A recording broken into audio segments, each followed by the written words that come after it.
और इस्लाम हमें सबसे पहले सिखाता है कि अल्लाह एक है। अल्लाह, पूरा मजमा शहादत की उंगली को उठाकर जवाब दें, अल्लाह। ऊंची आवाज में आपको बोलने में डर लग रहा है, ये देखे अल्लाह एक है।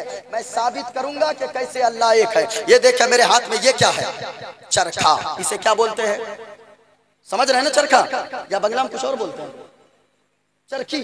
अच्छा, जो भी रहे, चरखा हो या चरखी हो, है ना, एक ही है। ये चरखा है। आपको बोलने में डर लग रहा, जरा गौर से सुनना लोगों। दुनिया की सारी चीजें बताती गए और गवाही देती है कि अल्लाह। ऊंची आवाज में हाथों को उठाकर बोलो, अल्लाह। और मैं ये साबित कर दूंगा रामायण से, और मैं भागवत गीता से साबित करूंगा कि अल्लाह एक है। और मोइनुद्दीन कादरी ऑन रिकॉर्ड बोलता है, यहाँ ये चीजें नेट पर जाती गए, पूरी दुनिया के लोग मेरी तकरीर को सुन रहे गए। और गौर से सुनिएगा, हवाला एक गलत साबित हो जाए, मोइनुद्दीन कादरी मुंह मांगा इनाम देगा। गौर से सुनिएगा, अल्लाह। और ऊंची आवाज में बताना है, ये शामियाना गवाह हो जाए, ये जमीन गवाह हो जाए, ये उलमा गवाह हो जाए। अल्लाह की कसम लोगों, अगर ये उलमा कयामत के दिन गवाही दे देंगे कि आपने खुदा की वहदानियत की गवाही दी थी, तो याद रखना लोगों, दुनिया में रहोगे इज्जतदार बनकर रहोगे, मरने के बाद जन्नत का हकदार हो जाओगे। जरा ऊंचा बोलो, अल्लाह। आप कहेंगे वो कैसे, ये मेरे हाथ में है चरखा। एक बूढ़ी औरत ये चरखा चला रही थी और चरखे में सूत काट रही थी। एक नौजवान आ गया और नौजवान आकर कहने लगा, सुनना, कहने लगा, ओ बूढ़ी माँ, मेरे एक सवाल का जवाब दो, मेरे एक प्रश्न का उत्तर दो। बोलो बेटा, क्या प्रश्न है? उस नौजवान ने प्रश्न किया, उस नौजवान ने सवाल किया, ओ बूढ़ी माँ, ये बताओ अल्लाह है या नहीं है? अल्लाह है या, क्या सवाल किया, अल्लाह है या नहीं है? जरा सुनना, यहाँ पढ़े लिखे लोग बैठे गए, अब जरा गौर से सुनिएगा।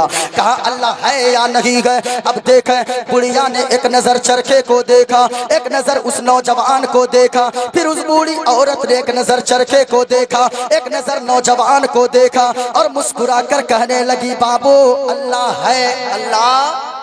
कहा कि बूढ़ी माँ, तेरे पास कोई दलील है या बगैर दलील के बात करती हो? कहने लगी, नहीं नहीं, बगैर दलील के मैं नहीं कहती कोई बात। कहा कि बताओ दलील क्या है? वो बूढ़ी औरत चरखे को देख कर कहने लगी, ओ बेटा, दलील ये चरखा है। बोलो बोलो सुभान अल्लाह। दलील ये चरखा है। कहा कि ये चरखा कैसे दलील है? अब जरा गौर से सुनना। वो बूढ़ी औरत चरखे को देख कर कहती गए, ओ बेटा सुनो सुनो, ये छोटा सा चरखा है, मैं जब चलाती हूँ तब ये चलता है, मैं ना चलाती हूँ ये नहीं चलता है। कहा क्या मतलब? कहा तुमने समझा नहीं बाबू, तुम्हारे प्रश्न का यही उत्तर है। कहा क्या मतलब? कहा मतलब ये गए, जब इतना छोटा सा चरखा मेरे चलाए बगैर नहीं चल सकता है, इतनी बड़ी दुनिया बगैर चलाने वाले खुदा के कैसे चल सकती है?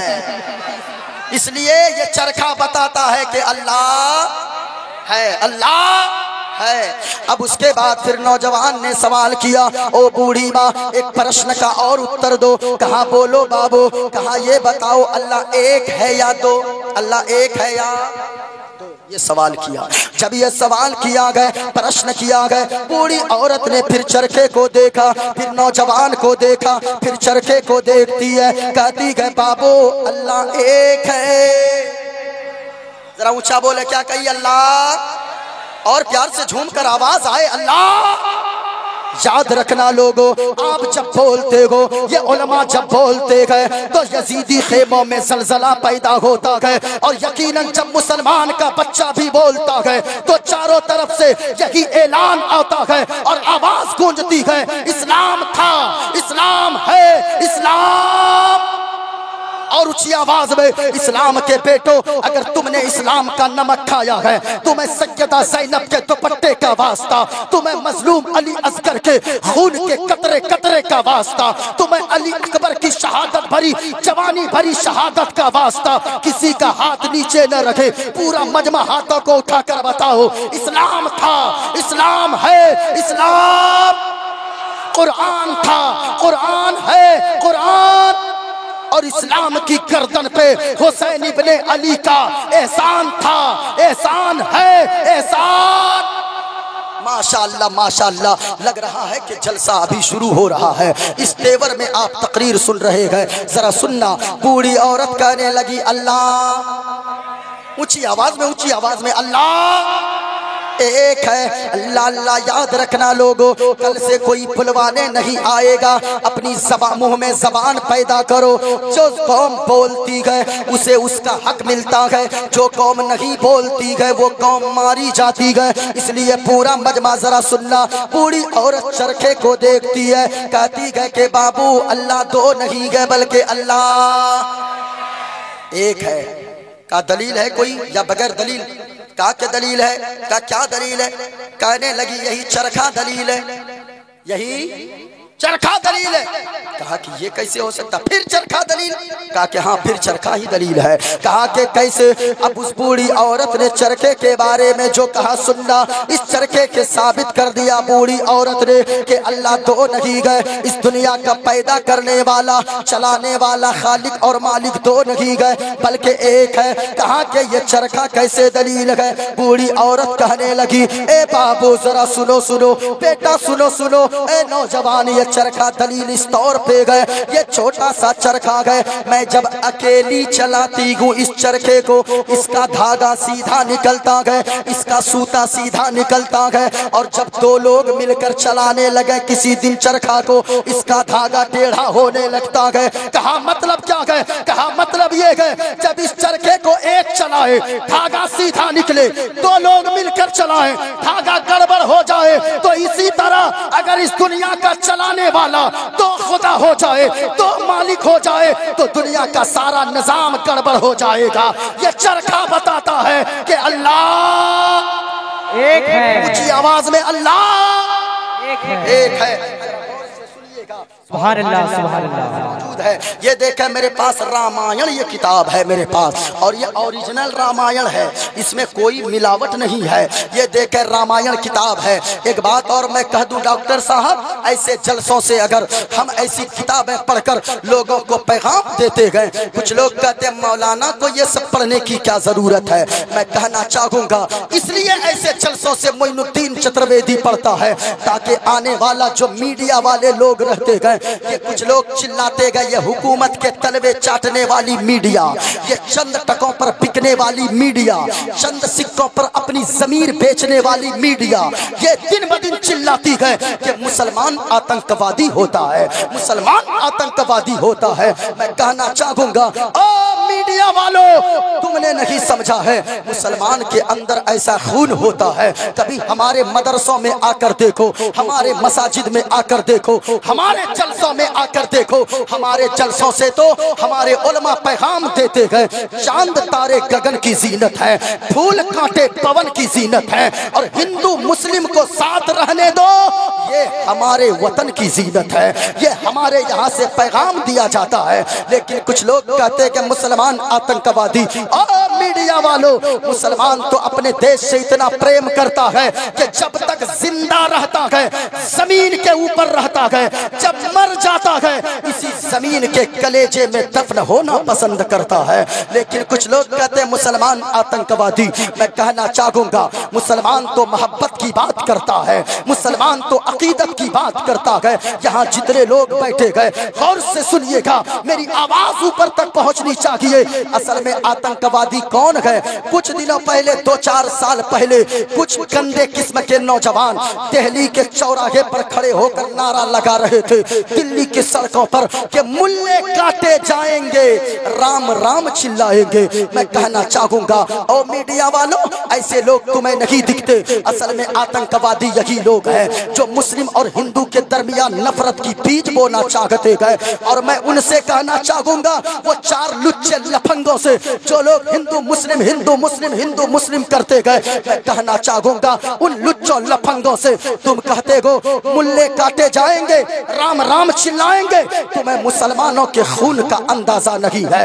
मैं गारंटी के साथ कहता हूँ, यकीन के साथ कहता हूँ, यहाँ स्टेज पे जितने उलमा हैं, यहाँ जितने सामाईन बैठे गए, नाना साहिब ये मेरे 10 साल के बच्चे के भी नस को काटोगे, इनके नस को काटोगे, जो उससे खून निकलेगा, खून का कतरा कतरा यही बोलेगा जो आला हजरत ने फरमाया था, या रसूल अल्लाह ज़मीनो ज़मा तुम्हारे लिए, मकीनो मका तुम्हारे लिए, चुनीनो चुना तुम्हारे लिए, बने दो जहां तुम्हारे लिए, दहन में ज़बा तुम्हारे लिए, बदन में है जा तुम्हारे लिए, हम आए यहाँ तुम्हारे लिए, और या रसूल अल्लाह उठे भी वहाँ तुम्हारे लिए। नारे तकबीर, नारे रिसालत, शहीदे आज़म कॉन्फ्रेंस, हमारा हिंदुस्तान, नारे तकबीर, नारे रिसालत।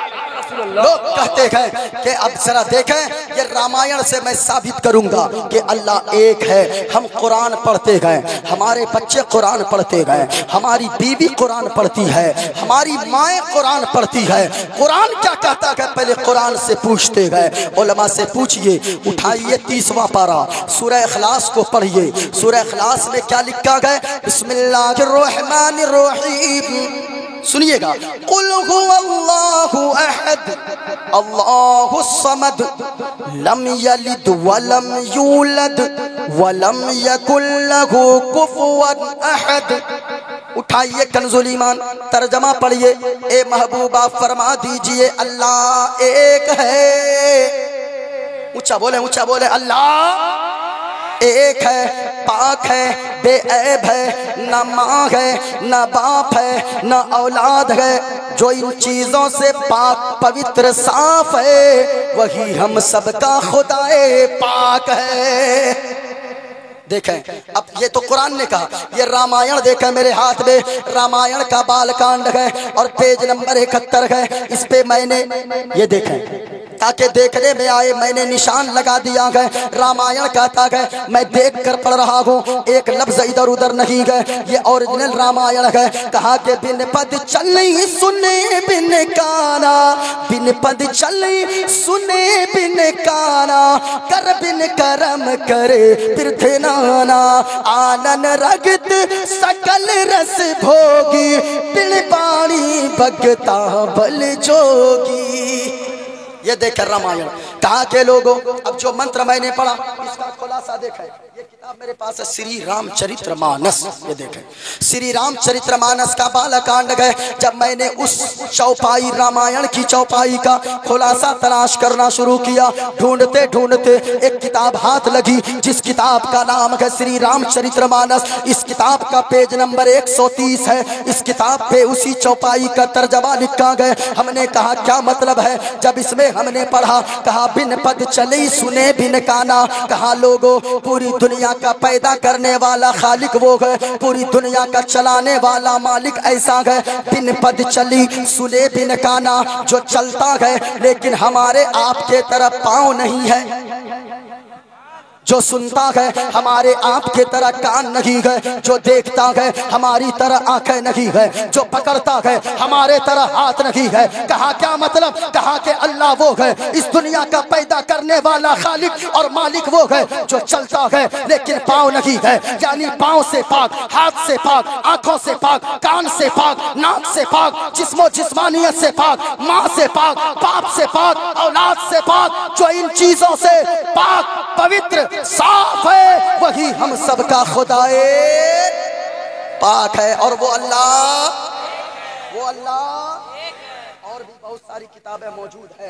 लेकिन एक बात रखिएगा याद, मैं एक किताब दिखाना चाहता हूँ। वो किताब आम किताब की तरह नहीं है। इस जगह से मेरी आगे की तरह गुफ्तगू, अगर आप बैठे रहे, आखिर में इंशाअल्लाह वो सब बातें फिर मैं बताऊंगा। मैंने जो वादा किया है, मैंने क्या वादा किया है? जलजला क्यों आता है, सैलाब क्यों आता है, तबाही क्यों आती है, बस्तियों में आग लग जाती है, पूरे घर जलकर राख हो जाते हैं। आखिर इसकी वजह क्या है? जरा गौर से सुनना प्यारे। मुजद्दिद अल्फसानी फरमाते गए, 3 गुनाह जब किसी कौम में दाखिल हो जाए, अल्लाह नाराज होता है, और इतना नाराज होता है कि पूरी बस्ती को अल्लाह तबाह को बर्बाद कर देता है। अल्लाह अल्लाह सुनना प्यारे, वो 3 गुनाह कौन से हैं सुनकर जाना। पहला गुनाह मदीने वासानी फरमाते गए 3 गुनाहों में से पहला गुनाह ये है, जब अल्लाह अपना अजाब कहीं भेजना चाहता गए, सबसे पहला गुनाह जहां के लोग बेनमाजी हो जाते गए। लोगों आज नमाज नहीं पढ़ते हो, कसम खुदा की कहता हूँ, ये सांसें चल रही है ना, अल्लाह का शुक्र अदा करो। कितने लोग लॉकडाउन में मर गए, कफन तक नसीब नहीं हुआ।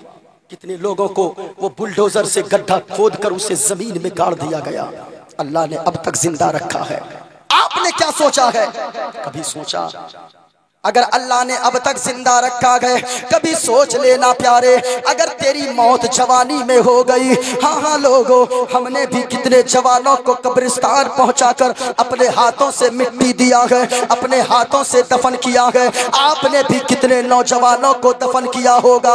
आज तुम नमाजें नहीं पढ़ते हो, आज तुम सोचते हो हमारे बाजू में ताकत है, आज सोचते हो अल्लाह ने मुझे बड़ी ताकत से नवाजा है। ओ लोगों, नमाज आज पढ़ लो। अगर ये सांसें चल रही है, हर सांस पे अल्लाह का शुक्र अदा करो। याद रखना लोगों, ये जमाने वाले बड़े बेवफा होते गए, कोई किसी का नहीं होता है, कोई किसी का नहीं होता। एक बात जानते हो, जिस दिन आपका इंतकाल होगा, चाचा आपके बेटों को अपने कलेजे से लगा लेगा, अपने सीने से लगाकर चाचा कहेगा ये तो आज से मेरा बेटा है, आज से मैं इनकी देखभाल करूंगा, ये मेरा बेटा है। लेकिन वो कब तक चाचा की मोहब्बत रहती है? जब तक चहारम और 40वां ना हुआ हो। हाँ, चहारम और 40वां के बाद कोई नहीं पूछता है। उस वक्त वो चाचा इतना बड़ा दुश्मन होता है कि कौन दूसरा दुश्मन भी उस तरह दुश्मनी करता हो। लोगों, अगर अल्लाह ने जिंदा रखा है ना, अल्लाह का शुक्र अदा कीजिए। जरा गौर से सुनना, ये मेरे हाथ में एक किताब है, मौलाए रूम फरमाते हैं। डॉक्टर साहब हाँ सुनिएगा, सुनिएगा, बस बस बस सुनिए। मौलाए रूम फरमाते हैं लोगों, ये देखें मेरे हाथ में डॉक्टर साहब, ये देखें, ये किताब है, किताबे जिंदगी। ये तकरीर मौलानाओं के लिए भी है, अवाम के लिए भी। हमारे लिए पहले है, आपके लिए बाद में है। अल्लाह ने जिंदगी अता फरमाया। मौलाए रूम फरमाते गए, हर इंसान को अल्लाह ने पैदा फरमाकर जिंदगी की एक किताब दिया है। साथ में बोलो सुभान अल्लाह, और झूम कर बोलो सुभान अल्लाह। हर इंसान को यह किताब दिया है, हर इंसान को, जिस किताब का नाम है किताबे जिंदगी। क्या नाम है? यानी जिंदगी की किताब। और वो किताब दुनियावी किताब की तरह नहीं है। आरिफे रूमी फरमाते गए, मुझे भी वो किताब मिली गए, आपको भी ये किताब मिली गए, उनको भी ये किताब मिली गए, डॉक्टर साहब को भी ये किताब मिली गए। पूरी दुनिया के लोगों को अल्लाह पैदा फरमाकर हर इंसान को ये किताब अता फरमाया गया। और ये किताब दुनियावी किताब की तरह नहीं है। ये किताब कैसी है जरा सुनना, माँ बहनों तुम भी सुनना। ये किताब ऐसी है, जिंदगी की किताब, जो मुझे और आपको दी गई है। जिस किताब के पहले पेज पर पैदाइश लिखी है, पहले सफा पर क्या लिखी है? पैदाइश समझते हैं ना, यानी जन्म, है ना? पैदाइश लिखी है। बीच के सारे पेजेस खाली हैं, कुछ नहीं लिखा है, पूरा पेज खाली है। पहले सफा पर पैदाइश, बीच के सारे पेजेस खाली गए। मौलाए रूम फरमाते गए, आखिरी सफा पर मौत लिखी है। आखिरी सफा पर क्या लिखी है? मौत लिखी है। मौलाए रूम फरमाते गए, ओ लोगो, अब ये जिंदगी की किताब अल्लाह ने अता फरमा दिया है, जिसके पहले सफा पर पैदाइश लिखी है। इस किताब के जो बीच के सफात खाली है, बीच के पेजेस खाली है, इसे कोई दूसरा नहीं भरने आएगा। मेरी जिंदगी की किताब के इस खाली पेजेस को मैं भरूंगा, आप अपनी जिंदगी की किताब के खाली पेजेस को आप भरोगे। मौलाए रूम फरमाते गए, क्या ही अच्छा हो कि इस पे एक खाली पेज को नमाजों की पाबंदी से भर दे, एक पेज को रोजों की पाबंदी से भर दे, एक पेज को ज़कात की अदायगी से भर दे, एक पेज को हज की अदायगी से भर दे, एक पेज को माँ बाप की फरमा बरदारी से भर दे, इसके अगले पेज को सदका व खैरात से भर दे, इस जिंदगी की किताब के अगले पेज को आप ज़कात और फितरा अदा करने से भर दे। तो याद रखना लोगों, जिंदगी की किताब के सफ़ात पलटते जाएंगे, आखिरकार वो सफ़ा आ जाएगा जिस पे मौत लिखी है, फिर ये जिंदगी की किताब बंद हो जाएगी। मौलाए रूम फरमाते गए, अगर आपने जिंदगी की इस किताब को इस तरीके से पुर किया है, नमाजों से, रोजों से, हज से, ज़कात से, माँ बाप की फरमा बरदारी से, वलियों की मोहब्बत से, अपने माँ बाप की फरमा बरदारी से, खिदमत से, अगर ऐसे जिंदगी की इस किताब को आपने पुर किया है, याद रखना जब मर जाएंगे जिंदगी की किताब बंद हो जाएगी। आप वो खुश नसीब होंगे जब जनाजा उठेगा, सारे लोग आंसू बहाते हुए जाएंगे, आप वो होंगे जो मुस्कुराते मुस्कुराते जाएंगे दुनिया से। हाँ लोगों, नमाज पढ़ो, इस जिंदगी की किताब को नमाज से पुर करो। आज नमाज के लिए फुर्सत नहीं है। अल्लाह की कसम कहता हूँ, इस स्टेज से अगर कोई शख्स जिंदगी भर जलसे में नहीं गया, अल्लाह कयामत के दिन ये नहीं पूछेगा तू जलसे में क्यों नहीं गया, लेकिन अल्लाह कयामत के दिन सबसे पहले पूछेगा कि तूने नमाजें क्यों नहीं पढ़ी है। लोगों, कम से कम शुक्र तो अल्लाह का अदा करिए, नमाज पढ़िए। अल्लाह ने अब तक जिंदा रखा है। कभी आपने सोचा अगर जवानी की मौत अल्लाह दे दे, कितने लोग रोजाना मरते हैं, लेकिन अल्लाह ने अब तक जिंदा रखा है। अल्लाह का शुक्र अदा कीजिए। इमाम गजाली एक बीमार शख्स को देखने गए, जब वहां पहुंचे वो बीमार ज़ारो कतार रोने लगा, इतना रोया, आगे दाढ़ी भीग गई, आगे का कपड़ा भीग गया। इमाम गजाली ने फरमाया, ओ नौजवान ये बता तू रोता क्यों है? सुनना प्यारे, का रोता क्यों है? कहा इमाम गजाली मुझे डॉक्टरों ने कह दिया है मैं लाइलाज बीमारी में मुब्तला हूँ, 1 महीने का मैं मेहमान हूँ, 1 महीने के बाद मेरा इंतकाल हो जाएगा, मैं मर जाऊंगा। मैं वो बदनसीब बाप हूँ जो जीते जी अपने बच्चों को यतीम होता हुआ देख रहा हूँ, इसलिए मैं रो रहा हूँ। इमाम गजाली ने फरमाया, ओ पगले, अरे रोता क्यों है? कहा रो नहीं तो क्या करूँ? कहा अल्लाह का शुक्र अदा कर अल्लाह का। कहा किस बात पे? इमाम गजाली ने फरमाया, सुनो सुनो, इस बात पर अल्लाह का शुक्र अदा कर। कितने लोग अचानक इस दुनिया से चले गए, पता नहीं कलमा तक नसीब हुआ या नहीं, अचानक वो ट्रक के नीचे आया, अचानक वो बस के नीचे आया, अचानक मौत हो गई, पता नहीं तौबा तक नसीब हुई या नहीं। लेकिन तू तो खुश नसीब है, अल्लाह ने कम से कम 1 महीना तौबा करने की मोहलत तो अता फरमा दिया है। कम से कम अल्लाह ने जिंदा रखा है ना, अल्लाह का शुक्र अदा कीजिए। अल्लाह ने बेटा दिया है, बेटी दिया है, अल्लाह का शुक्र अदा कीजिए। हमने देखा है डॉक्टर साहब गुजरात के सेठ को, जिसके 4 फैक्ट्री है, रड में वो सरिया बनाने वाली फैक्ट्री, 10-20 गाड़ियां चलती है, हजारों नौकर चाकर फैक्ट्री में काम करते गए, जानते गए, लाखों रुपए जेब में है, लेकिन चेहरा उदास रहता है। हमने पूछा, ओ सेठ साहब ये बताएं, लाखों रुपए जेब में लेकर चलते हो, हजारों नौकर चाकर काम करते गए, ये चेहरा उदास क्यों रहता है? कहने लगा कि मुफ्ती साहब ये लाखों रुपए का क्या करूंगा, इन लाखों रुपए में से कोई 10 रुपए अब्बा कह के मांगने वाला, कोई 10 रुपए मांगने वाला अल्लाह ने मुझे बेटा या बेटी नहीं अता फरमाया है।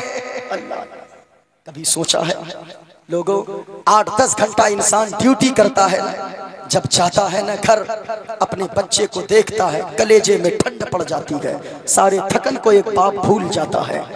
अल्लाह का शुक्र अदा कीजिए, अगर अल्लाह ने ये सांसों को अभी तक जिंदा रखा है। ये सांस क्या समझते हैं हम? कितने लोग मर गए ऑक्सीजन न मिलने की वजह से। लॉकडाउन में अभी कुछ दिनों पहले ऑक्सीजन न मिलने की वजह से कितने लोग मर गए। एक 80 साल का बूढ़ा है, इधर देखा मेरी तरफ, 80 साल का बूढ़ा शख्स है, हॉस्पिटल में गया, ऑक्सीजन डॉक्टरों ने लगाया, 24 घंटे तक ऑक्सीजन में सांस लिया। जब बाहर निकला सेहतयाब हो गया, बाहर निकला डॉक्टरों ने एक बिल थमा दिया, कंपाउंडर ने एक बिल थमा दिया। जैसे उस 80 साल के बूढ़े ने उस बिल को देखा, सारों कतार रोने लगा। इतना रोया आगे का कपड़ा भीग गया, दाढ़ी भीग गई। कंपाउंडर से सारे जमा हो गए, डॉक्टर से सारे जमा हो गए। कहने लगे ओ बाबा जी रोते क्यों गए? ये बिल ज्यादा हो गया गए, अगर ज्यादा हो गया है पैसे, अगर बिल ज्यादा हो गए मालिक से कह के कुछ कम करवा दूंगा, लेकिन आप रोइए नहीं, रोते हुए आप अच्छे नहीं लगते गए। इतना कहा ना, उस 80 साल के बूढ़े ने जो जवाब दिया, कहा ओ डॉक्टरों तुम क्या समझते हो मैं गरीब हूं? तुम मुझे गरीब समझते हो? सुनो, अल्लाह ने मुझे इतनी दौलत दिया है, अगर मैं चाहूं ना खड़े खड़े तेरे हॉस्पिटल को मैं खरीद सकता हूं, खड़े खड़े खरीद सकता हूं। कहा फिर ये बिल देखकर रोते क्यों हैं? कहा कि ओ डॉक्टरों, ओ कंपाउंडरों, मैं इसलिए रोता हूं 24 घंटे तक मैंने तेरे हॉस्पिटल में रहकर ऑक्सीजन में सांसें ली है, तुमने 90,000 का बिल थमा दिया है। 80 साल मेरी उम्र हो गई है, इस 80 साल में पूरे 80 साल तक अल्लाह की खुली फिजा में, अल्लाह की खुली हवा में मैं सांसें ले रहा हूँ, लेकिन अल्लाह ने कभी इसका मुझसे बदला नहीं मांगा है। अल्लाह कभी सोचा है वो रब कितना बड़ा करीम है, वो कितना प्यार फरमाता है। मदीने वाले मुस्तफ़ा फरमाते गए, जितनी एक माँ अपने बेटे से प्यार करती है ना, उससे 70 गुना ज्यादा एक बंदा से अल्लाह प्यार फरमाता है। फिर उस रब की बारगाह में नहीं जाते गो लोगों, नमाज पढ़ो। बगैर नमाज पढ़े कोई डॉक्टर कामयाब नहीं हो सकता है। ये मेरा नहीं बल्कि कुरान का कहना है। और याद रखना लोगों, मदीने वाले मुस्तफ़ा फरमाते हैं जब आज़ान होती है सारी बरकतें समेट कर मस्जिद में रख दी जाती है। हाँ, सारी बरकतें मस्जिद में रख दी जाती है। जो नमाज पढ़ेगा अल्लाह रोजी में बरकत देगा। बेनमाजी मुस्तफ़ा ने फरमाया 5 वक्त की नमाज है, जो फजर की नमाज छोड़ता है अल्लाह उसके चेहरे से नेक लोगों का नूर उठा लेता है। दूसरा, जो जोहर की नमाज छोड़ेगा अल्लाह उसके रिस्क से बरकत को उठा लेगा। तीसरा, जो असर की नमाज छोड़ेगा अल्लाह उसको बीमार बना देगा, जिस्म से ताकत को ख़त्म कर देगा। जो मगरिब की नमाज छोड़ेगा अल्लाह उसकी औलाद को नाफरमान बना देगा। जो इशा की नमाज छोड़ेगा अल्लाह उसकी नींद से सुकून को ख़त्म कर देगा। हाँ, और याद रखना लोगों, ये मेरी बोली नहीं, मदीने वाले मुस्तफ़ा की बोली है। मेरी बातें गलत हो सकती है, हुजूर का फरमान गलत नहीं हो सकता है। कहा है किसी ने, है कौले मोहम्मद कौले खुदा, फरमान बदला जाएगा। झूम कर बोलो, बोलो सुभान अल्लाह, और बुलंद आवाज से बोले सुभान अल्लाह। है कौले मोहम्मद कौले खुदा, फरमान न बदला जाएगा, और बदलेगा जमाना लाख मगर, बदलेगा जमाना लाख मगर, कुरान न बदला जाएगा। बदलेगा जमाना लाख मगर, कुरान न बदला जाएगा। जरा सुनना प्यारे, नमाज पढ़ा करो। मुजद्दिद अल-फसानीफ ने फरमाया 3 गुना जिस कौम में आ जाए अल्लाह अपना अजाब भेज देता है। कभी भूकंप के शक्ल में, कभी सैलाब के शक्ल में, कभी तूफान की शक्ल में, कभी बारिश नाजिल फरमाकर कहीं कहीं बादल फट जाता है। आपने सुना होगा उत्तराखंड में बादल फट गया था कई दफा, अभी भी फटते रहते बादल कभी कभी बारिश के मौसम में। जरा सुनना, 3 गुना जब लोग करने लगते गए, पहला गुना लोग जब बेनमाजी हो जाते गए। सुने दूसरा गुना, बता दूं कि तकरीर खत्म कर दूं? बता दूं? जरा हाथों को उठाकर बोलो या रसूल अल्लाह, और प्यार से झूम कर बुलंद आवाज से बोलो या रसूल अल्लाह। माशाअल्लाह। सुनिएगा, दूसरा गुना। इस वक्त तकरीर करना आसान है, तकरीर सुनना बड़ा मुश्किल होता है। अगर आप सुन रहे गए ये बहुत बड़ी बात है। सारी दुनिया को नींद आ गई, उनका दीवाना बेदार है, उनका दीवाना बेदार है।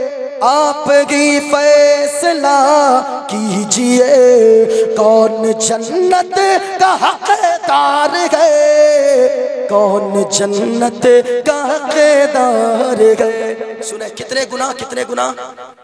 पहला गुनाह वहां के लोग जहां के बेनमाजी हो जाएं। दूसरा गुनाह जहां के लोग झूठ बोलने लगे कसरत के साथ। लोगों झूठ मत बोला करो, झूठ में बरकत नहीं है, झूठों पर अल्लाह की लानत बरसती है।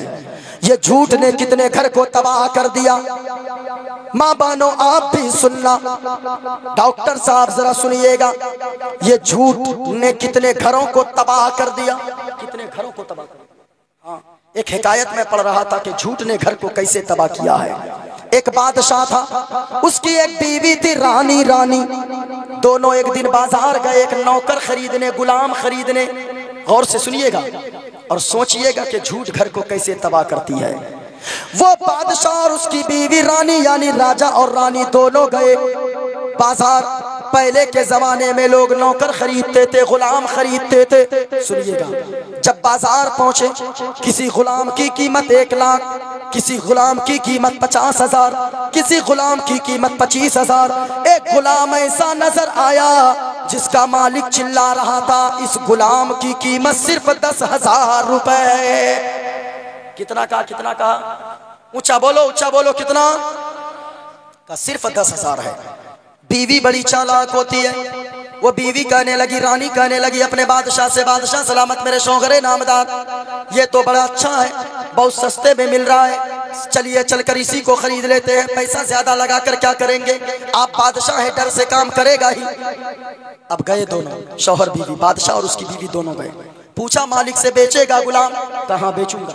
कहा कितना? का 10,000। का इतनी कम कीमत क्यों? कहा कि कीमत इतनी कम इसलिए है कि इसमें सारी खूबियां मौजूद है, लेकिन इसमें एक कमी है। कहा कि वो कौन सी कमी है? कहा कि कमी ये है कि साल भर में एक दिन ये झूठ बोलता है। क्या कहा, क्या कहा? साल भर में एक दिन, साल भर में सिर्फ एक दिन। कहा कि पूरा साल सही सही बोलेगा, सच्ची बातें बोलेगा, साल में एक दिन आएगा जिस दिन ये झूठ बोलता है। बीवी बड़ी चालाक थी, कहने लगी बादशाह सलामत ले लीजिए, एक ही दिन में झूठ बोलेगा, झेल लेंगे किसी तरीके से। कहा कि बस साल में एक दिन बोलता है। कहाँ एक दिन? अब गुलाम को खरीदा, 10,000 दे दिया, घर लेकर आया। 1 महीना गुजरा, 2 महीना गुजरा, 3 महीने गुजर गए, 4 महीने, 5 महीने, 6 महीने गुजरे। आखिरकार वो दिन साल का आ गया जिस दिन वो झूठ बोलता था। वो दिन जब आया ना, वो चला गया बादशाह की बीवी के पास, रानी के पास। कहने लगा महारानी, आपको मालूम है आपके जो शौहर है बादशाह सलामत, उसका फलानी औरत से चक्कर चलता है। अब इतना जब कहा ना, ये झूठ बोला। जब इतना कहा, एक बीवी सब कुछ बर्दाश्त कर सकती है, लेकिन अपने शौहर के ताल्लुक से ये बातें कभी बर्दाश्त नहीं कर सकती है। सुनना, जब इतना सुनी ना बीवी तो रोने लगी, कहने लगी कि ये बताओ अब मामला कैसे सुधरेगा। कहा कि मैं एक तावीज जानता हूँ, अगर वो तावीज मैं बनाकर दे दूं तो याद रखना। अच्छा, ये तावीज का मामला भी बड़ा अजीब है, ये औरतें तावीज के मामले में इतने आगे हो गई है। हाँ, एक हैदराबाद में एक बुजुर्ग है, ये जाकर आलिमों से मसला नहीं पूछेगी, बल्कि कोई अगर अच्छा आलिम गांव में आ जाए तो हाजी साहब भी, नमाजी साहब भी, पीर साहब भी, फला साहब भी, फला साहब भी, सब जाएंगे वो तावीज लेने के लिए। मैं कहना चाहूंगा ओ लोगों, एक हैदराबाद में बुजुर्ग थे, एक सास और बहू की लड़ाई हो गई, बड़ी लड़ाइयां होती थी। एक दिन वो बहू सोचती है, पता चला एक बुजुर्ग जब तावीज देते हैं तावीज में बड़ा असर है। वो बहू गई एक दिन, चुपके से अपनी सास को बताई नहीं, चुपके से चली गई वहां पीर साहब के पास, और बुजुर्ग के पास जाकर कहने लगी, कहा बेटी किस लिए आए हो? कहा कि हजरत एक तावीज दीजिए, मेरे घर में जो बूढ़ी मेरी सास है वो बुढ़ी की जबान बंद हो जाए। उन्होंने देखा हुलिया, कहा कि ठीक है। उन्होंने लिखा, दे दिया तावीज। जाने लगी वो उसकी बहू, उस औरत की बहू। कहने लगा, बुजुर्ग ने कहा, ओ बेटी सुनो, ये तावीज को गले में नहीं लटकाना है। कहा हजरत फिर क्या करना है? तकिए के नीचे रखना है। कहा कि तकिए के नीचे भी नहीं रखना है। कहा कि बेटी ऐसा करो, ये तावीज लेकर जाओ, जब तेरी सास जब जब तुझको बोले, कभी गाली दे, कभी नाराज हो, गुस्सा करे, इस तावीज को गले में नहीं बल्कि इसको अपने मुंह में रख लेना, कुछ नहीं बोलना। जितना जोर से तेरी सास बोले उतने जोर से तावीज को दबाना। अब वो बुजुर्ग बड़े चालाक थे, दे दिया। वो आई, जैसे बहू घर पहुंची, सास इंतजार में थी। कहने लगी, ओ कलमुई आ गई। जब इतना का सास इतना बोली, अब वो निकाली कर रुक बुढ़ी बताती हूँ, वो निकाली आंचल से गिरा खोल के तावीज, अपने मुंह में रखी। फिर उसके बाद कुछ बोली, जोर से दबाई। जब बूढ़ी चुप हो गई, जाके अलमारी में हिफाजत से रख दी। दूसरे दिन सोई हुई थी, अब इसकी सास चिल्लाना शुरू कर दी, देखो महारानी अब तक सोई हुई है, बाप ने लगता है कि रानी बनाकर भेजा है। जब इतना सुनी गए, दौड़ के गई, अलमारी खोली, फिर तावीज निकाली कर रुक बुढ़ी बताती हूँ, फिर मुंह में रखी। अब वो सास चिल्ला रही है, अरे बोलती क्यों नहीं? ये जोर से दबाती है। सास जितना चिल्लाती है उतने जोर से दबाती है।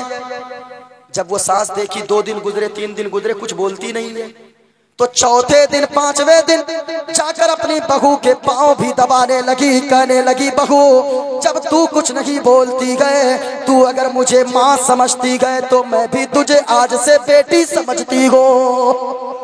हाँ, तावीज लेकर गई फिर बाबा के पास, हजरत के पास। हजरत है आप पे कुर्बान जाऊं, सदके जाऊं हजरत, क्या तावीज दिया है आपने? मत बोलिए, जिसका मुंह 2 साल 3 साल से बंद नहीं हो रहा था, वो बूढ़ी सास का मुंह ऐसा बंद हुआ, जो हमेशा गाली देती थी आज खाना बनाकर भी खिलाती है। हा, इतना जब सुना ना, पीर साहब ने कहा, इधर आओ बेटी। कहा तावीज को खोला, देखा कुछ नहीं है। कहा कि हजरत कुछ नहीं लिखा? कहा कि मैंने कुछ नहीं लिखा। ये तावीज का कमाल नहीं है, बल्कि तेरे मुंह बंद करने का कमाल है। तू अगर मुंह बंद रखेगी, तेरी सास भी तुझे अपनी बेटी की तरह सम्मान देकर रखेगी। हाँ, ये जबान का खेला है। हाँ, ये जबान का खेला है। तो जैसे ही उस रानी ने कहा, अच्छा खत्म कर दूं, खत्म कर दूं, जरा हाथों को उठाकर बोलो या रसूल अल्लाह, और झूम कर बोलो या रसूल अल्लाह। माशाअल्लाह। देखा, ये नींद क्या है भाई? नींद कुछ नहीं है। किसी ने कहा है, क्या पेश करूं आका, क्या चीजें हमारी है, क्या चीज क्या पेश करूं आका, क्या चीज हमारी है। ये दिल भी तुम्हारा है, ये जान भी तुम्हारी है। अल्लाह अल्लाह। सुने प्यारे, जब इतना सुनी है रानी, कहने लगी, नौकर ने कहा, मैं एक तावीज जानता हूँ रानी साहिबा। कहा कि तावीज जानते हो? कैसे होगा? कहा कि कुछ नहीं लगेगा, बस आपके शौहर के गर्दन के ये बाल चाहिए, सर के 2-4 बाल कटिंग करके दे दीजिएगा, बस मैं तावीज बना दूंगा। कहा वो कैसे? कहा ये तो आसान काम है। रात को बादशाह सलामत सोएंगे, आप जाइएगा, धीरे से जाकर उनके गले के पास से ये बाल काट के ला लीजिएगा, गर्दन का बाल। अब सुनना प्यारे, जब इतना कहा ना, कहा ये तो आसान काम है, इतना उस रानी को समझा दिया। फिर राजा के पास वही झूठा नौकर पहुंचा जो उस दिन झूठ बोलने का था उसका। कहने लगा, बादशाह सलामत, आपको कुछ पता है? रानी साहिबा का चक्कर फलाना मर्द से चलता है। कहा कि ऐसा कैसे हो सकता है, गुस्ताख। कहा कि आपको अगर यकीन नहीं है बादशाह, रात में जगे रहिएगा, आज रात 12 बजे वो आपका मर्डर करने आएगी। रात को बादशाह की नींद उड़ गई, बिस्तर पे घुलटता रहा, कभी पश्चिम पलटे, कभी पूरब पलटे, कभी दायां करवट ले, कभी बायां करवट ले। आखिरकार रात के 12 बज गए। रात के जब 12 बज गए, देखा उसकी बीवी रानी आ रही गए, हाथ में अस्तूरा लिए हुए गए, और वो जैसे ही आई, गर्दन के बाल काटने को जैसे ही सीने पर बैठी गए, बगल में बैठी, इसने अस्तूरा को छीना, जमीन पे अपनी बीवी को पटक दिया, सीने पर बैठ गया और अपनी मोहब्बत वाली बीवी का उसी अस्तूरे से गला काट दिया। अल्लाह अल्लाह। कभी सोचा ये सारी बातें क्यों हुई? एक झूठ की वजह से, एक झूठ की वजह से। इसलिए लोगों झूठ मत बोले। कितने घर तबाह हो गए झूठ की वजह से। बड़ी तेजी के साथ चले। मुजद्दिद अल-फसानी फरमाते गए, जब किसी कौम में 3 बुराई शामिल हो जाए अल्लाह अपना अजाब भेज देता गए। पहली बुराई जहाँ के लोग बेनमाजी हो जाए, दूसरा गुनाह जहाँ के लोग कसरत से झूठ बोलने लगे, झूठ मत बोला करो। तीसरी चीज सुनो, जहाँ के लोग हराम खाने लगे। लोगों हलाल खाओ, हलाल में बरकत है, हराम में बरकत नहीं है, बेचैनी है। इन उलमा को आपने देखा है कभी? 5,000 कमाने वाला जिसको आप कहते हो, 1500 की बरकाती टोपी सर पे होती है, 3,000 की सदरी होती है, 2,000 का जुब्बा होता है, और जुमा के दिन आंखों में सुरमा लगाकर खुशबू मलकर मिंबर पे जाकर जब खिताब करता है, ऐसा लगता है वक्त का एक राजा अपनी प्रजा से खिताब कर रहा है। कभी सोचा है क्यों? इसलिए कि हलाल में बरकत है। 5,000 कमाइए, हलाल कमाइए, हराम मत कमाइए, हराम मत कमाओ। आए मैं बताऊं, माँ बहनों आप भी सुनकर जाना, हराम में बरकत रही है, हलाल खाओ। लेकिन कितने मर्द ऐसे हैं जो इन बीवियों के, इन माँ बहनों के बेजा फरमाइश की वजह से हराम कमाने पर मजबूर हो जाते हैं। हाँ, बेजा फरमाइश की वजह से। ओ माँ बहनों, नमक रोटी खा लेना, झोपड़ी में रह लेना, शौहर बीवी मोहब्बत से रह लेना, अल्लाह के फरिश्ते तेरी जियारत के लिए जमीन पर तशरीफ लाएंगे।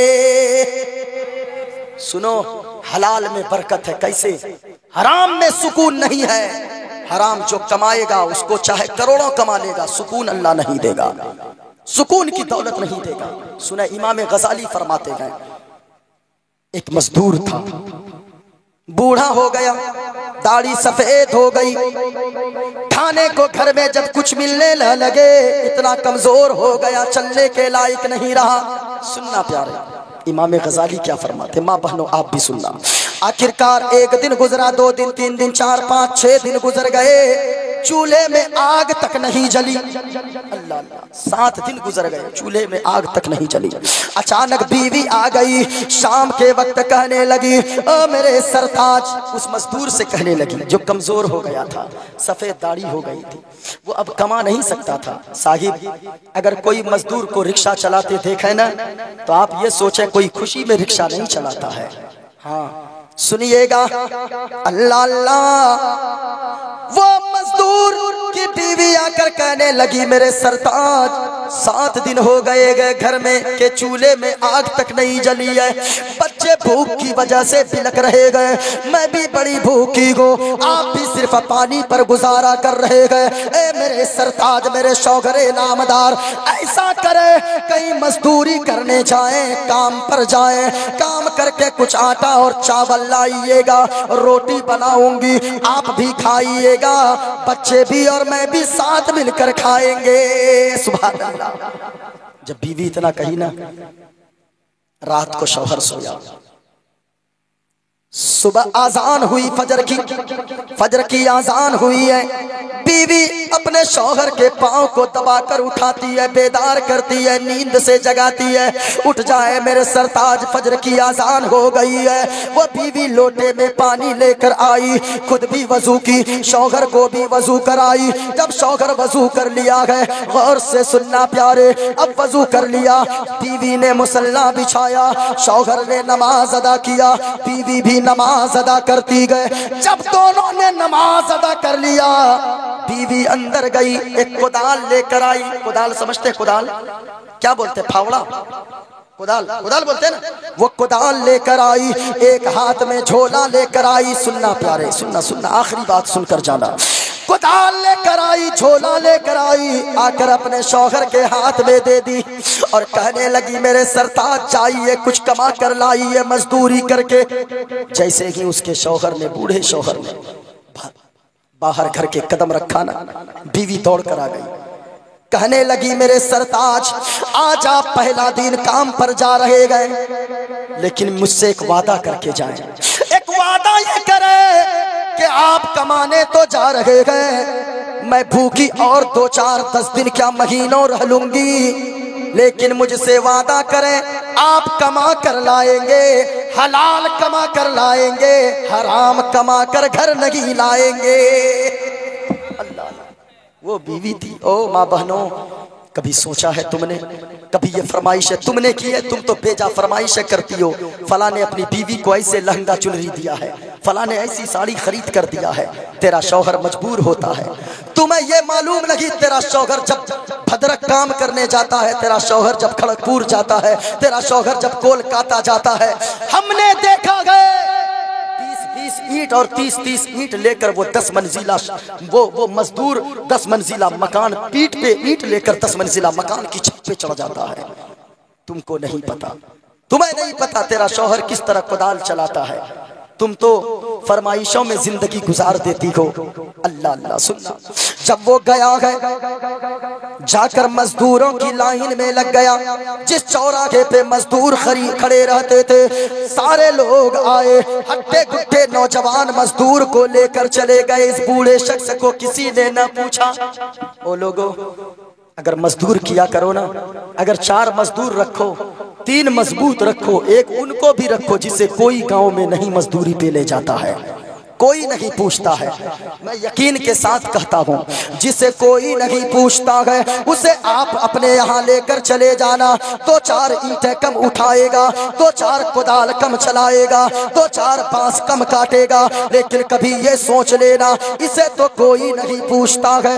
मैं काम पर ले आया हो, उनको तू मजदूरी मुकम्मल दे देना, तेरे दिए हुए पैसे से वो गोश्त खरीद कर ले जाएगा। न जाने उनके बच्चों ने कई महीनों से गोश्त न खाया होगा, जब तेरे दिए हुए पैसे से उनके बच्चे गोश्त खाएंगे, अल्लाह की कसम कहता हो, उनके बच्चे अगर हाथों को उठाकर घर से गोश्त खाकर दुआ दे देंगे, यहाँ ते इज्जतदार बन जाएगा, वहाँ गुंबदे खजरा के मकीन आपसे राजी हो जाएंगे। कभी ऐसा किया करो, जिसे कोई नहीं पूछता है उसे आप पूछ लिया करो। गौर से सुनना, सारे मजदूरों को लोग लेकर चले गए, आखिरकार एक मजदूर वही बच गया, किसी ने न पूछा। दिन के 1 बज गए, जोहर की आजान हो गई। जब जोहर की आजान हो गई, सोचा घर जाऊंगा, बीवी को क्या मुंह दिखाऊंगा, बीवी तो बड़े अरमानों से भेजी है। अल्लाह अल्लाह, मैं जानता हूँ साहिब, डेली जो मजदूर काम पे जाते गए, अगर उसे काम मिल जाता है वो तो शाम को मुस्कुरा कर घर आता है। अगर कोई साइकिल पे मजदूरी करने जाता है, हमने देखा है जब उसको काम नहीं मिलते गए, दिन के 10 बजे जब वापस घर की तरफ आता है, उनके पाँव नहीं उठते गए घर की तरफ आने को। वो यही सोचता है आज मैं बीवी के सामने चेहरा कैसे लेकर जाऊंगा, मेरे बच्चे इंतजार में होंगे, अब्बू कमा कर लाएंगे, आज गोश्त या मछली जरूर खाएंगे। अल्लाह लोगों, जब दिन के 1 बज गए ना, वो मस्जिद चला गया आजान सुनकर। वो मजदूर आजान जब सुना मस्जिद गया, वजू किया, कुदाल बाहर रखा, झोला बाहर रखा, सारे नमाजी चले गए नमाज पढ़कर। लेकिन जब नमाज पढ़ के सारे लोग निकले, ये मस्जिद में झाड़ू लिया, पोछा लिया, झाड़ू और पोछा लगाना शुरू कर दिया। शाम का वक्त हो गया, घर चला गया। जब घर पहुंचा ना, दरवाजे पे दस्तक दिया, बीवी इस्तकबाल के लिए दरवाजे पर खड़ी थी। बीवी दौड़कर झोला लेती है, आ गए मेरे सरताज, आप मुंह धोइए, वजू कीजिए, नमाज पढ़िए ईशा की, मैं खाना बनाती हूँ। अल्लाह अल्लाह, इतना सुनना था, आंखों से आंसू के सावन भादों की तरह आंसू जारी हो गए। इतना रोने लगा, कहने लगा बीवी आज मैंने जिस मालिक की मजदूरी की गए, उस मालिक ने मुझे मजदूरी नहीं दिया गए, उसने कहा है कि कल आना फिर तुम्हें मजदूरी दूंगा। ये बहाना कर दिया, रोने लगा। बीवी आती है, अपने शौहर के आंसुओं को पोंछती है और पोंछने के बाद कहती है रोते क्यों हैं, कोई बात नहीं कल देगा। 7 दिन अगर भूखे रहे हैं, 8 दिन भी हो सकते हैं भूखे रह लेंगे। अल्लाह अल्लाह, जब इतना कहा ना, फिर दूसरे दिन फजर की आजान होती है, बीवी आकर बेदार करती है शौहर को। फिर फिर उसका शौहर जग गया, बेदार हो गया नींद से, वजू के लिए पानी ला कर दी, वजू किया, दोनों ने नमाज अदा की। फिर बीवी को दान लेकर आई, झोला लेकर आई, कहने लगी सरताज चाहिए आज जरूर लाइएगा, मालिक से कहिएगा आज मजदूरी दे दे, क्योंकि 8 दिन हो गए गए, घर में चूल्हा तक नहीं जला गए, बच्चे भूख की वजह से बिलक रहे गए, जरूर आज कहिएगा मालिक को मजदूरी दे दे। गया बाहर निकला, फिर दौड़कर बीवी गई, कहने लगी मेरे सरताज वादा याद है ना, 8 दिन क्या 8 महीने सिर्फ पानी पे गुजारा कर लूंगी, लेकिन हराम कमा कर 1 रुपए घर नहीं लाइएगा। वो भी बीवी थी, हराम में बरकत नहीं है, हलाल में बरकत है। कहा ठीक है बीवी, याद है तेरा वादा मुझे। गया काम पे, मजदूरों की लाइन पे लगा। फिर सारे लोग आए, हट्टे गुट्टे मजदूरों को लेकर चले गए। इस बूढ़े शख्स को, कमजोर को किसी ने न पूछा। अल्लाह अल्लाह। फिर चला गया, 1 बज गए दिन के, मस्जिद चला गया, नमाज पढ़ा, झाड़ू लगाया, पोछा लगाया, अर्ज करने लगा मालिक की बारगाह में, मौलाए करीम रब्बे कायनात, ओ खालिक कायनात, मुझे तो कोई नहीं पूछता मैं कहाँ काम पे जाऊं, मैं तेरे घर पे काम करता हूँ, तेरे घर की साफ सफाई करता हूँ, तू ही रोजी का इंतजाम पैदा फरमा देना। अल्लाह अल्लाह। इतना कहा, फिर मगरिब के बाद चला, घर पहुंचा। दूसरे दिन भी बीवी आई, आकर कहने लगी कुछ नहीं मिला। कहा आज भी नहीं दिया बीवी, कल मेरा शौहर जरूर देगा, मेरा मालिक बहुत बड़ा है। अल्लाह। इतना सुना बीवी ने। तीसरे दिन फिर पहुंचा, इसी तरह लाइन लग गया, किसी ने न पूछा, मस्जिद में गया। तीसरे दिन तो हालत खराब के जाऊं कैसे, झोला उठाया, किसी तरह अश्ता पछता कर निकला, दरवाजे पर पहुंचा, शर्मिंदगी से आंखें नहीं खुल रही है, पांव नहीं हिल रहे गए। सोचा कैसे दरवाजे पे दस्तक दूं।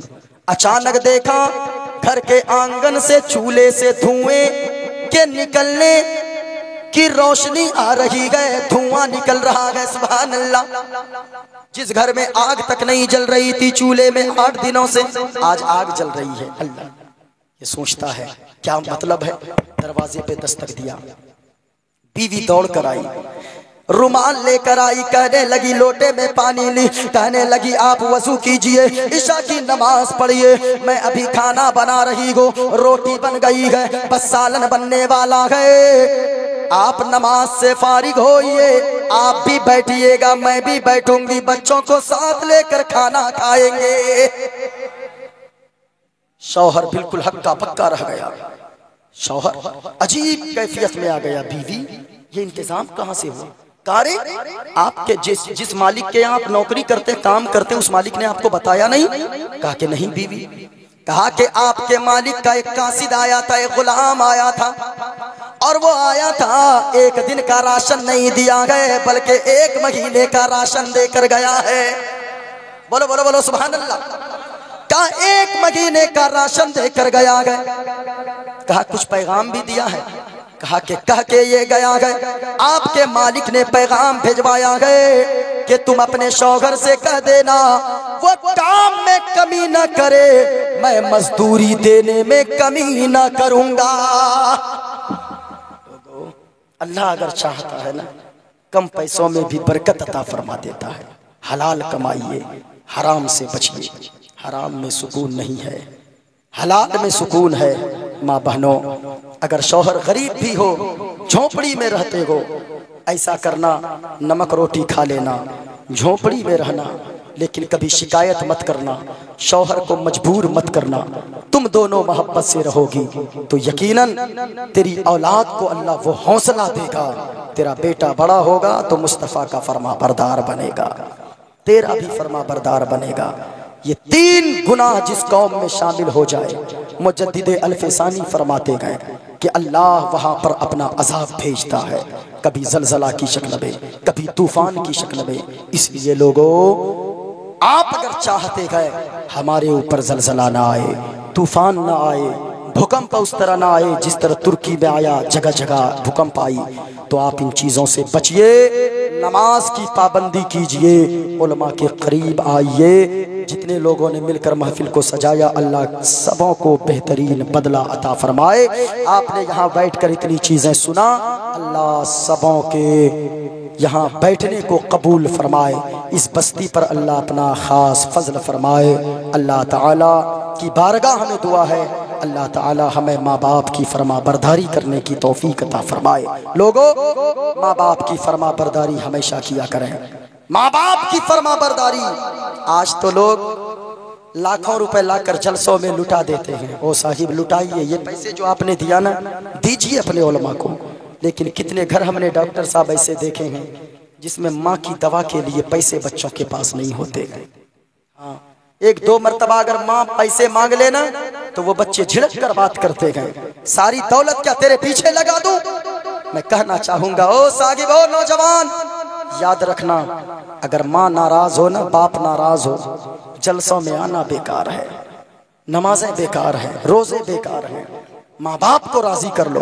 अगर किसी की माँ नाराज हो, एक आखिरी पैगाम लेकर जाओ, घर चला जाना, अपनी माँ के कदमों से लिपट जाना, अपनी माँ से कहना, ओ माँ, हमें आपकी दौलत नहीं चाहिए, हमें आपकी जायदाद नहीं चाहिए, हमें आपके महल्लो मकानात नहीं चाहिए। ओ माँ, हमें आपकी कुछ नहीं चाहिए, बस हमें चाहिए तो क्या चाहिए? प्यारी माँ, मुझको तेरी दुआ चाहिए।